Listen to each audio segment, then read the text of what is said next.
That's where Cooper Cup, I'm kind of interested to see, like, is there any chance that they're going to get that dude too and just be like, yeah, we want this, you know? I'm surprised he's tradable. Like, it doesn't seem like they want to keep him. They released him. Yeah. They couldn't work out a trade. Right, it just seems like not somebody I was you'd let surprised. go. I was surprised by that one because I thought he was a lot younger than he actually is. He was on that team that won the Super Bowl, and I kind of want to say he's played like 8 years in the league or something, and so I can't remember if he's. And I don't know why you wouldn't want him on the opposite side. Yeah. It just and Devontae Adams would be like, man, you got 3 badasses there. Right. Good luck covering them. You know, but you're just gonna have to like guess. It must just be the Rams realizing, like, money wise, the way things are spread out here and everything, we just can't do it. And the Chargers let Bosa go. He went to the Bills. It's gonna help them, right? Especially with that weak left tackle of Kansas City. I think we're gonna take full advantage of that. Right. Bosa's probably like, hey man, I'm gonna play for the Chargers. I've tried 2 times a year, every year for a while. I haven't been able to get to him, so. Maybe now. Although, yeah, let's see. He'd go from San Diego to Buffalo, like from the warmest, nicest, regular climate. Maybe toughen him up and he brings out a higher level playing in that freaking cold at Orchard Park, man. Turns into an animal. Yeah. He played Ohio State, right? I think so. Yeah, I think both of the Bosas, yeah. I don't think he forgot how to play in the cold. He'll be fine. He'll be fine. But it will be a shock. Yeah, it'll help him. You know, the move that the Bills made a couple years ago was when Von Miller. I thought, oh my God, when they got that, I just thought, like, man, the Broncos gave the Rams that Super Bowl and they made that trade and everything, you know? Yeah. But things haven't, you know, it seems like maybe Von Miller kind of used it up, you know, and everything. He won 2 Super Bowls, man. He won one with the Rams, one with the Broncos. I don't know how many years he's in, but yeah, he's been around for a while, you know. And he's past his prime, but he's still a solid player. That year winning it with the Broncos, man, he was the best player. He freaking dominated. That game against the Patriots that was played here, oh my God, he was over on Brady and just, it was awesome. And then like the he's Super Bowl, causing same fumbles. thing with Cam Newton, Yeah, causing the fumble, recovering the fumble, taking it for a touchdown. Yeah, he was just dominant. A beast. Yeah, he's amazing. Yeah. So, but he has been around for quite a while. Because, think about that. The Broncos hadn't been in the playoffs for 10 years. He was on the team that won the Super Bowl before. Yeah. So, yeah, that's a long time to play. Yeah. But he's still double teamed. Yeah. Like, he's still a force. I don't know. Maybe they bring him back. I would. He's a good character player, too. He's not getting in trouble. Yeah. see what happens. So if the Bills released him, then I guess, you know. Yeah, anybody could pick him up. Yeah. We'll see. We got... Nothing beats rock. Nothing beats rock. We're back. Well, we got NHL and we got a little CU basketball, college basketball. Let's hit that, the Big 12. Start with some buffs. Yeah. They're impressive. It was a glorious run. Yeah. Considering how poorly they played in the entire regular season. They won 3 straight. Yeah. 3 straight. The last game of the regular season, and then they moved to the 3rd round before they got knocked off by Houston. I'll tell you what, if they had not had to play those previous 2 games, I think that's 10 points. CU beats Houston by 1 if they're fresh. Man. Houston got lucky. They were tired. I don't know if they were tired, but I think they were definitely warmed up. Like they were ready. Like Houston, I think, had a couple of days off. They're like, oh, we're playing this week? You know? But, the Buffs look good. Yeah. And I just don't know why they couldn't get that kind of effort during the regular season. You know, it wasn't like all of a sudden we had a different coach or a different philosophy. They just play defense. They rebound. They try not to turn the ball over. And, they don't really have a set offense, it seems like. It's just go out there and throw the ball around and whoever can go. Beat you, man. Yeah. And it's worked for a while. Yeah. But to get to this point, they were dead last. They were the 16th seeded team in the Big 12. And by making it to the 3rd round, they're in the top 8. Yeah. And it's like, man, maybe they belonged there. Maybe they didn't. Well, I think there was a point where one of the games, I think it was the TCU game during the regular season I was listening to, the commentators made they were talking about the players who had played Division II and then an NAIA guy who had come in, talked to Tad Boyle about it, and he said, like, these guys are learning playing at this level right now. Oh, yeah. So I kind of think, they had that win over UConn early and everything, so it's sort of like, but that's the thing that messes everything up. I know, when you want to say they just got better and everything, he just, he's working on him, he's coaching them up, they're improving because of it, showing that he is a really good coach and everything. But then I think, how did they beat UConn early? And then and then fall apart just flat. Cause, I mean, they were 0-12 in Big 12 or 0-13 before they won a game? It got something like that. 0-15? Yeah, it was a long time before they got a win. I don't know. I'll tell you what, CU needs to work it out with the NIL money, because my gut feeling is that Tad Boyle is a good coach. This guy can win and everything, but you got to give him the support that he needs, because NIL money wise, they are one of the absolute lowest for major programs for college basketball. That's not really acceptable anymore. To think that last year they beat Florida. Yeah. In that round of 64, the first round in the tournament, they beat them, and see where Florida is now. Yeah. Florida has a chance to be number one and everything like that. So to see how these two teams that were very even last year, and one of them shoot there and this other one down here, and just like, this is NIL money and everything. And so they don't have the money to attract those players. Yeah, exactly. And they lost players that they had last year that would have been on the team this year, but they went places where they could get more money. Yeah. So there's got to be something. I'm not sure what it is. I mean, we talked about Stanford having their general manager for NIL. Yeah. I don't know if it sounds like that's the direction everybody's going. Yeah. Right. So I would get on that now, because the Buffs have a way of, like, not the sports program, but the overall university. They have a way of missing the boat every time. They're like, wait, we can do this now, or they don't seem to be on top of it. Like, how important it is for the entire. Every sport, like, it's, if you put everything into football, that football program pays for so many other sports that wouldn't even have a chance to exist without it. Yeah. And they don't seem to get it ever. They just, they seem to always be a little behind. Right. They need to get on this one now. Because, Deion Sanders is the only reason the football program has that kind of pull. That's right. Without him, you're not going to have all these celebrities on the sideline, and you're not going to have all this NIL money. And you need to figure that out so you can. We got to give the Buffs and Rick George credit for having the foresight for Rick George to be like, this is the guy that we want, and it turns out that it's like it was the most bold move they've ever made that I could think of. Because let's face it, we talked about it before. Okay, Ryan Day from Ohio State. Yeah, that dude would not win at CU. Okay, he would not win. He would not be able to get the NIL money and everything, and attract the recruits and everything. He would not be able to do it here and everything. He just wouldn't. Deion Sanders just do it here. It's not just him. It's almost everybody. Exactly. Else. There's only a few guys. Like, if Nick Saban came out of retirement, and everything. But for the most part, it's like most dudes are not going to do it here. Deion basically can do it everywhere. The only thing I'd say is this. I don't think Deion Sanders would do as well at Ohio State as Ryan Day does, especially if he brings Pat Shurmur with him and everything. Yeah, no. But that Pat Shurmur will sink him, and it can sink him here. Yeah, so that's the thing. There's coaches out there who are more experienced and better, like, say, X's and O's, game day decisions, and some development of programs at this point in Deion Sanders' career as a head coach and everything. But he's in the great spot to be able to make some mistakes, learn from it, while at the same time, because he's Deion Sanders, he can turn Colorado around, where, like, the bottom line is almost no other coach in the country can do that. No, they would have no chance to do that. No chance, yeah. And so with the fact that he's here and he has no ties to the program other than now, two of his kids played here.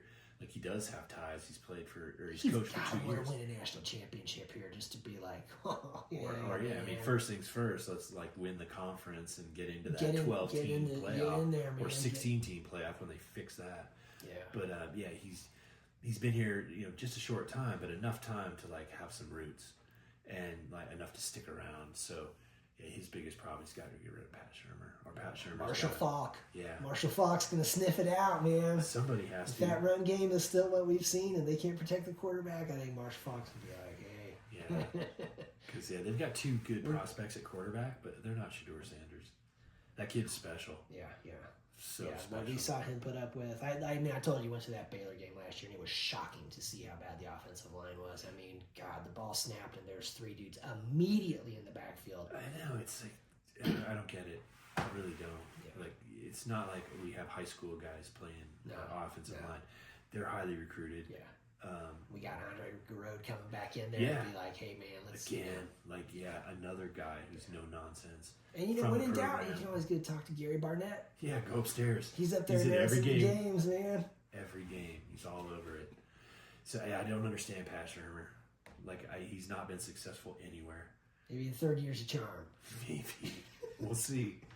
Or maybe third year he gets the boot. Like, that's enough. Yeah. No more fucking around. Right. He doesn't get it done. I don't know how you can compete at any level if you can't run the ball.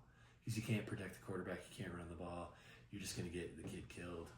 And Shedeur Sanders was special. He took a ton of beating. And he still was able to run around and find people, and we still have awesome wide receivers. Yeah. No one's going to want to play for us at running back or tight end if you're not going to be able to, I would make the argument at this point that it's like, I think that actually the running backs are good players. It's just they have no chance with the offensive line. Oh, of course. Doing what they're doing. No, we had that kid from Ohio State. I can't even remember his name. Like, he got 50 yards.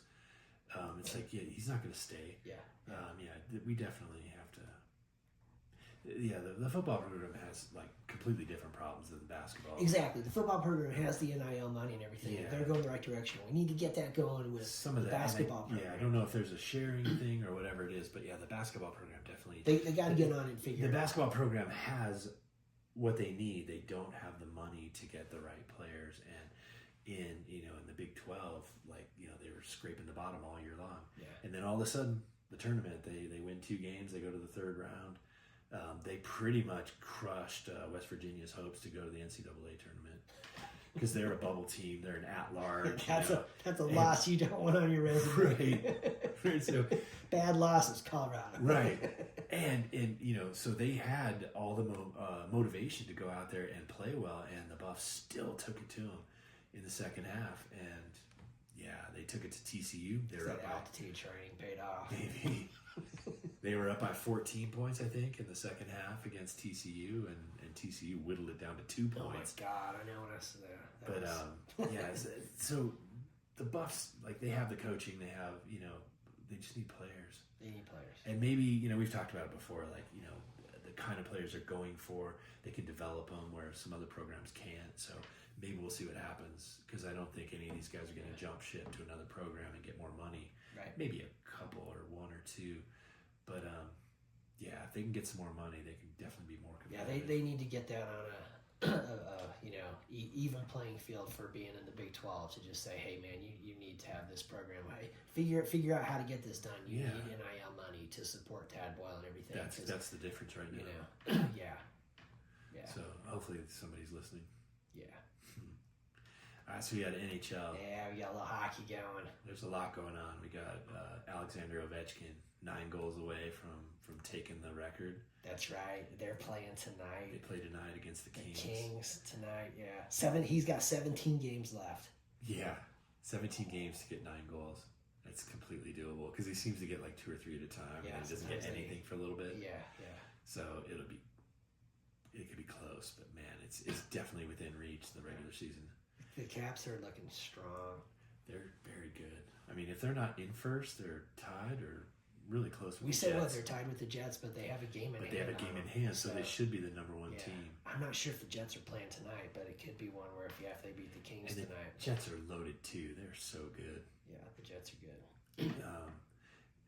There's a lot of teams in the West. You look at the Central Division, because they basically refer to it as an arms race with the trade deadline. The Avs picked up a lot of people, and so did the Stars. And right now they're in a collision course for the first round. The first round. That's what's bananas about it. That's what's wrong, right? There's no way they should meet in the first round. They should meet in the second round at the earliest, the teams of that caliber. Yeah, it's pretty crazy. But you've got, Edmonton's in there. You've got the Jets that are in there. There's so many teams. Vegas. I know Vegas is kind of under the radar a little bit right now. Which is frightening. It's man, you should never forget about those guys. Yeah. But it is. We said it before, man. The trade deadline in hockey is just absolutely awesome. It's so cool to see the teams that are in contention load up. To see the teams that are like not going to make the playoffs unload their best players. Oh my God, it is just awesome. Yeah. There's. I mean, baseball's the only thing that's close to it, but it's not like hockey. Yeah, it's not like hockey. Yeah, hockey's just. I mean, you saw Boston traded their captain away. Yeah. He goes to Florida, and you're just like, really, the captain? Yeah. The last time I remember a captain being traded was Lemieux, or not Lemieux, but what's his name? Bork. When we got from Boston. Got him, yeah. It's just like it doesn't happen that often that a captain gets shipped off. Yeah. And so for him to go down there, it's pretty crazy. Yeah. And it should be. I mean, each team's got about 15 to 17 games left in the regular season. That's plenty of time. So I mean, that's where the trade deadline is set up perfectly. So there's all these games for everyone to get to know each other and gel. They can get everything together right for the playoffs. Yeah. And the Avs got bigger. Which they Brock needed, Nelson, and he's 6'3", over 200. Yeah. It's just not Manson that's the biggest dude on the team anymore. We've got a bunch of big guys, and with Nelson, he's like the second line center. Yeah. He's kind of that. He's not Kadri, but he's taken that same spot of Kadri, but he still moves up onto power plays for the first line. They definitely made improvements. Yeah.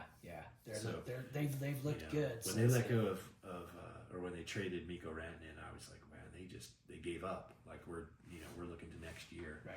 And then a couple weeks later, you're like, actually, that might have been the best trade they could have made. Jury? Is that the two guys they got? Yeah, and the picks. Yeah.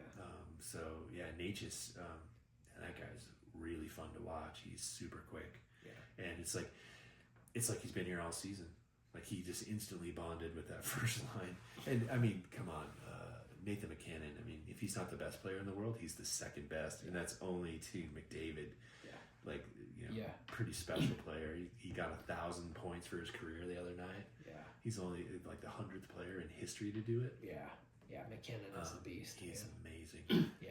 So the players that came in that they brought in, they're loading up for a run to the playoffs. Yeah. They gave up some stuff for next year and whatnot and some prospects, but they've loaded up quickly. That's the thing, man, because we were saying it. McKinnon and Makar, this is their time. Yeah, they're in the front. And the Landeskog situation has been just like a ball and chain, man, screwing that whole situation up there, and it's time to say, like, look, man, you're not going to have these guys forever. This is their window to win, and you need to put that together, So, and they since the moves, they've looked good. The only one was the one the other night against the Wild, which just like you're saying, man, that scheduling with the NHL, I'm not completely opposed to having to play 2 games in a row as long as both teams are doing that. Yeah, but when you're doing it, like, you're playing a division, rival battling for playoff position and everything, and they haven't played the night before against the Wild like that. So I think the Avs did great to come out with, a point, taking it to overtime, because it's like 1-0, and the Avs are a high flying team, man. They were scoring 5 and 7 goals and stuff, and it was just like, and you see this, and like, oh man, and so. And then seeing the Wild had not played the night before, and I just think, I just really think that is not cool and everything. Well, you gotta work it out. It happens to every team. Yeah. And it just, it's a bummer when it happens with, central teams, like, a division team. It could have happened another way where they played a team outside of their division, but I think that they could do it. They could make sure that they have certain days where it's just back to back to back. Every team plays, so every team plays a back-to-back, and they'll play a team that just played. So it doesn't seem like an impossible thing for scheduling. No, like how we were talking about, before the Four Nations and everything, there was a point where the Avs had played 5 more games than some teams. And you're like, come on, how do they get 5 up on that? That's not, come on. Right. It's not like baseball or something where they had bad weather and they canceled games and they're going to play doubleheaders later. This is an indoor sport. Indoors. Yeah, there's no reason scheduling-wise. And I know a lot of these places have basketball teams as well, so they're sharing a facility like the Avs do. So it's a scheduling thing. I don't see how they're screwing this up so badly. But because the Avs are still 3 games. They played 3 games more than most of the teams around them. So I don't know. Yeah. Well, they got Calgary at Calgary on Friday. Get to reunite with our favorite player, Kadri. God, I was hoping somehow that would work. Even after they got Nelson, that somehow Kadri would be back and be like, oh man, we got 3. Yeah. Yeah. Yeah, watch out. Yeah, that guy's electric too. Didn't work out. And you know what? Kadri also, like, Team Canada, the fact that he's not on Team Canada. I wonder what the deal is with that. You know, I didn't read anything about them, like, excluding him or... It's been an uphill battle for Kadri. Well, yeah. I mean, it goes all the way back to his days in Toronto with the hit. It's like... there's that, and then I think, you know, there's the bias towards... Sure. You know. I guess you're seeing it over and over again, like where no one's really saying anything about it. The only reason, like, I didn't think, oh, he's not Christian or he's not white, but when they won the cup in for the Avs, he was the first Muslim player to ever take the cup to a mosque, right? That's their temple. So had that not happened, I wouldn't have known that he was Muslim. Right. Like, it didn't matter, and I still don't think it matters, but since he was the first player to ever take one there, like, there's players that, like, you know, they take the cup on hikes up to the, you know, 14ers and stuff like that. So every player that wins the cup gets a day with the cup, and that's where he took his, and it was like, I don't know, it's pretty shitty I think to bias against him if that's it. I think that it's, you know, that it's, you know, he's Muslim, there's that, he's Arab, he's Canadian. He is Canadian, you know, and so I think he's had a hard battle and has been treated unfairly in a lot of situations, and I'm just going to say this, I don't think the Avs win the cup that year without him, man. I don't think so either. I think he was the missing factor, or he was the thing that made it happen. I think that, you know, that little run in, that hat trick after the Bennington incident, because I mean, Bennington, man, that dude can go. Like, he is a good freaking goalie, man. Well, you know, since the Four Nations, they're like 7-2-1. Like, they have been flying. Man. They were nowhere near the playoff picture, and now they're 1 point out of the wild card. Yeah. So, yeah, Bennington's and before Bennington was injured, boy, that series had that horrible feeling of like, oh my God, we are a better team, but we are not going to get it done against these guys. This dude is just stopping everything. He has and then we got Clark Kemper. Yeah, right. It's like the difference in these two goalies is so drastic. Right. Oh my God! I'm not even sure one of them should be. This is where you outshoot them 45-15 and you lose 3-1, and you're like, oh my God, really? Yeah. Do you understand what the crease is? Stay in there. If the puck goes somewhere else, leave it. Was it Manson coming across there taking it in the chest? Yeah, he's on his knees in the crease. Yeah, that was an amazing. Yeah, I don't know. He's top 10 like worst goalies to ever have their name on the cup for sure. Yeah. And no disrespect. you got your name on the cup, and you we'll take it, man. Take it. We didn't win the cup because of goaltending. No. No, I mean Kadri. Yeah, with the world hating him. He came out and got a hat trick, and then just the police escort and all that, death threats and everything. He scores a hat trick. Yeah. Oh my God! Yes. Right. I mean, he's amazing. Like, because most people crumble. Most people be like, "Yeah, you know what? I'll stay in the hotel. It's safe." Yeah. You know, he goes out there and just has the game of his life. So, and the whole thing that he was blamed for. He's not the guy that hit his own goalie. Defenseman, I think the defenseman was the one and I don't even know who caused he is. All of that. There's no reason to drag him into it, but his own defenseman is who ran into him. Yeah. And so I don't know, it's unfortunate. I don't want Bennington to get hurt, but man, we definitely benefited from that. Yeah. But I don't think there was any ill will or it wasn't Bertuzzi going after and sucker punching someone in the back of the head kind of a thing where this was just. Moore? Is that the guy, Steve Moore? Yeah. No, this was just everyone's playing hard, everyone's going fast, and sometimes bad shit happens. But I don't think there was any ill will or anything. It was really a kind of freak accident. Yeah, and but for Bennington, oh man, that dude, he can turn around a series all by himself. Yeah, and he's doing it now. Yeah. So if they get a couple more wins, and they've got 15 to 17 games to get 1 or 2 points, they could be the wild card team. Right. They won't. I don't know if it'll affect the Avs, but they seem like they're on a collision course for Dallas. 2 and 3 in the. Yeah. And guess what? Sunday, the Stars They play in Denver. Yeah. We'll get to see Miko Rantanen come back. Yeah, man, I don't like him in green.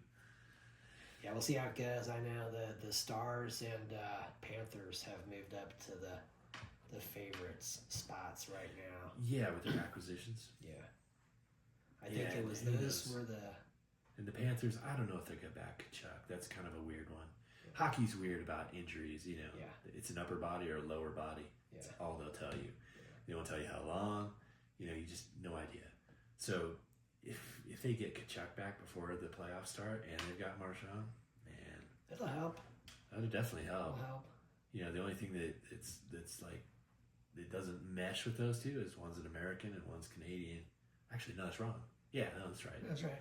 Yeah, so, I don't know if there's ill will from the Four Nations thing, but I imagine they'll get over it. Yeah. If they can play in the playoffs. Yeah.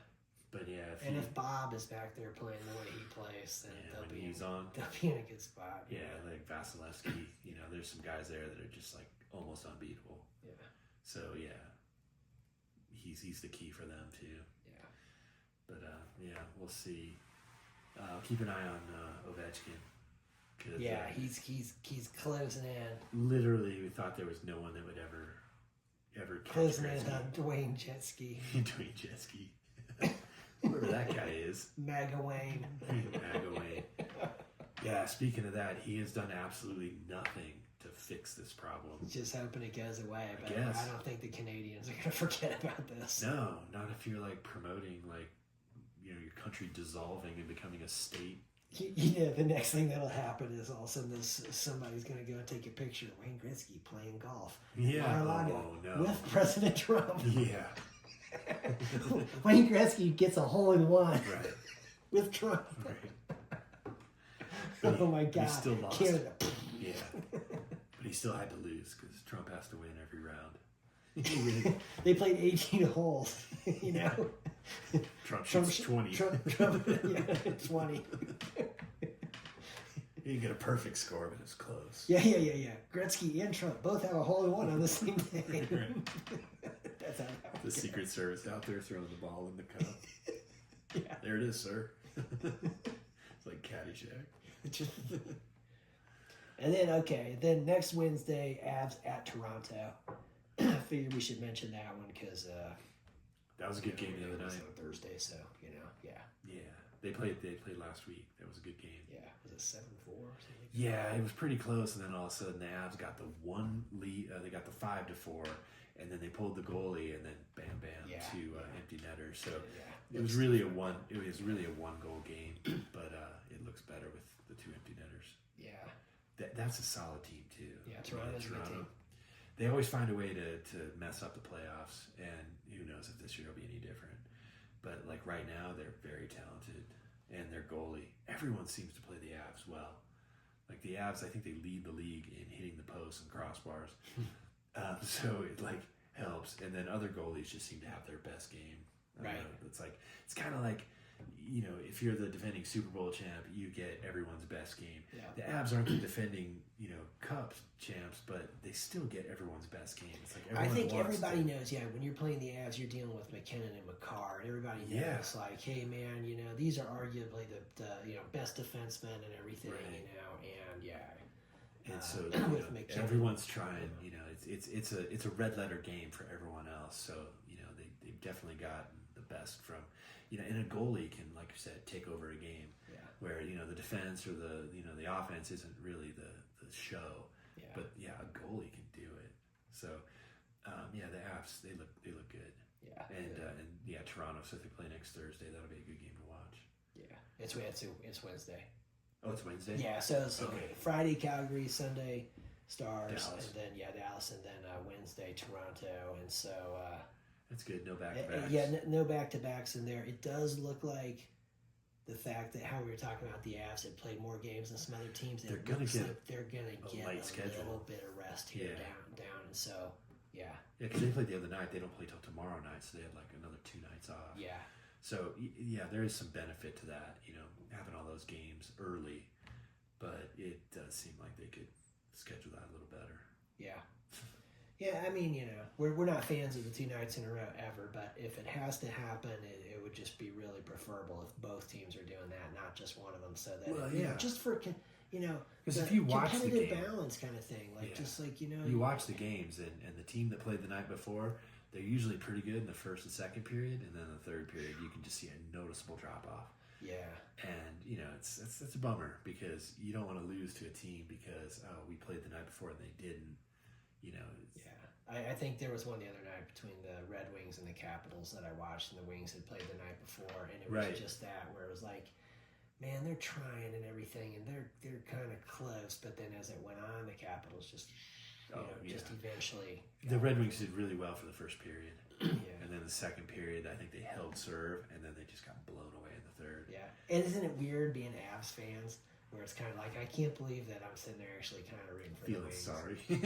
Where I'm sitting there going, it'd be kind of cool if they were good again, and watching them and thinking, boy, they seem to have some okay toughness and defense, but they don't seem to have the top end guys. They're not far away. You know, I got Steve Yzerman as their GM. Yeah. I mean, he built the Tampa team, their whole.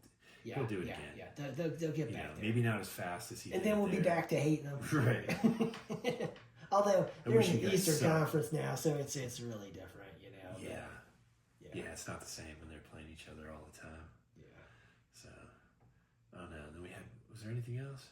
I think we got it there, man. Yeah, we did. Got the draft to look forward to, which I haven't said for a bunch of years. But hockey definitely. There's a lot going on. Yeah, coming down the wire here, and we got the NCAA basketball tournament will be getting underway here and everything, and even though Buffs aren't going to be doing any of that, they'll be watching it on TV just like us. they're going to be focused on fundraising. Yeah, you should have a bake sale. Maybe they should have a concert. I think Fish is playing there this summer. Yeah, I think they should have a concert and put the money towards the basketball team. Yeah, Dead & Company's not playing there anymore. So I think I saw that Fish is going to be playing there. They snuck in. Yeah. I'm not a big fan of Fish. It's mostly their fans. Right. Like when they're saying, they're just as good as the Grateful Dead. It's like, no, they're not. Like, can't you just be the good Fish band? Like, be the best Fish band ever? Like, why do you have to be the Grateful Dead? Right. So that's always been my problem with them. With Fish. Well, I'll tell you what, if they sell that place out and some of that goes to little NIL money for Tad Boyle and everything. Right. Yeah, for both men's and women's basketball program, throw all the money at them. Yeah. Be happy with that. Have a couple more concerts. Yeah. Have a bunch. Do what you need to do. Get Tad Boyle some money. Yeah. Yeah, we don't want to finish 16th in the Big 12. No, man, I want to see Tad Boyle get a freaking run, in the NCAA tournament, man. Last year was magic. I mean, they were so close to a Sweet 16 appearance, and Marquette knew they got away with one. Like they were pretty happy, that they pulled that one out. Yeah, and you just think, man. I mean, that Spencer Dinwiddie team where when Dinwiddie got injured towards ACL, that was a bummer because that team, they were good. Yeah. That team straight up was a top 16 team, and they looked like they might even be like, this team might be a Final Four team. They're good, and since it's a once in a lifetime thing in Colorado. Yeah, so it'd be give this Chauncey Billups didn't even have that kind of team around. No, he had very little help. I think Fred Edmonds, and other than that, it was like But they were still like pushing Kansas right to the brink. They beat Indiana. They beat Kansas that year. They beat Indiana in the tournament, and they lost North Carolina. I think they were beating North Carolina by 1 at halftime. In the second half, they kind of got away from them. I mean, we had Dick Vitale calling the game in Boulder. That's how good he was. So, it doesn't happen often. And, Tad Boyle wasn't there for that one. That was Ricardo Patton. Yeah. But, he definitely give him some more tools. Some more support. We were a little wishy-washy on him. Not 100% sure. But after what we saw at the end here, it seems like, you know what? This team didn't give up, and they did get better and everything, And so, I think... they cut down some turnovers and put the, basket, or scored some more baskets. So, they definitely... They won 3 straight Big 12 games at the end there. Right. And we didn't think they were going to win any. 3 wins, and then they lost to Houston in a fairly close one. And you just think, man, you win 3 out of 4 consistently. Yeah, exactly.